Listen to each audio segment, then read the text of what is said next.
इतिहास का अध्ययन बहुत ज्यादा जरूरी है, क्योंकि इतिहास की एक प्रवृत्ति होती है कि वो अपने आप को दोहराता है अगर आप उसकी गलतियों से सीखते नहीं हैं।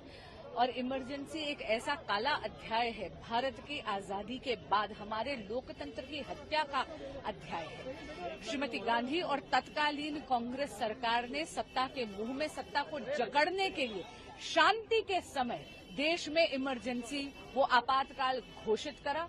मीडिया का दमन हुआ, लोगों को 21 महीने तक जेल की यातनाएं झेलनी पड़ी। कल मैंने एक एग्जीबिशन में देखा, ऐसी क्रूर और निर्मम यातनाएं झेलनी पड़ी। एक महिला जो प्रसव पीड़ा में थी, उसको तो लोहे की बेड़ियों में जकड़ा गया, लोगों को तब तक पीटा गया जब तक कि लाठियां नहीं टूट गई, और सिर्फ इसलिए क्योंकि श्रीमती गांधी जानती थी कि वे सत्ता में इल्लीगली बनी हुई थी। इलाहाबाद हाईकोर्ट का ऑर्डर आ गया था, जहां पर यह पाया गया था कोर्ट ने कि उन्होंने करप्ट प्रैक्टिसेस से अपना इलेक्शन जीता था।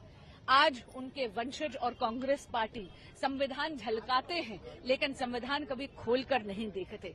एक इंदिरा इज इंदिरा वाली कांग्रेस पार्टी की मानसिकता वाले लोग हैं, दूसरी तरफ हैं आदरणीय प्रधानमंत्री श्री नरेंद्र मोदी, जो अपने आप को देश का प्रधान सेवक मानते हैं, जो इस देश के संविधान को अपने माथे से लगाते हैं, जो इस संविधान की एक एक मूल्य को आत्मसात करके सेवा परमो धर्म से राष्ट्र सर्वोपरि को आगे रखकर देश में गवर्नेंस लाते हैं। इसीलिए मेरा अनुरोध है एक एक भारतवासी से कि आजादी की इस काले अध्याय को भी भूले नहीं, इसके बारे में पढ़ें जरूर, ताकि आगे कोई भी लोकतंत्र की हत्या की जुर्रत ना कर सके। बहुत बहुत धन्यवाद।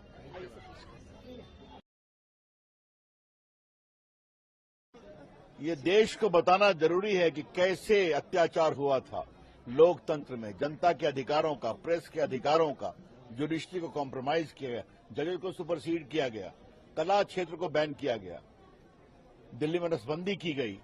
तो आज की जनरेशन को जानना जरूरी है कि भारत का लोकतंत्र मजबूत है, और वो कार्यक्रम हम लोग कर रहे हैं।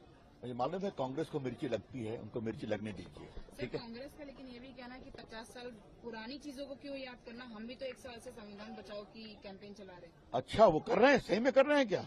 इसीलिए उनकी सच्चाई बताना जरूरी है, उन्होंने क्या क्या किया, इसलिए उनको परेशानी होती है। धन्यवाद।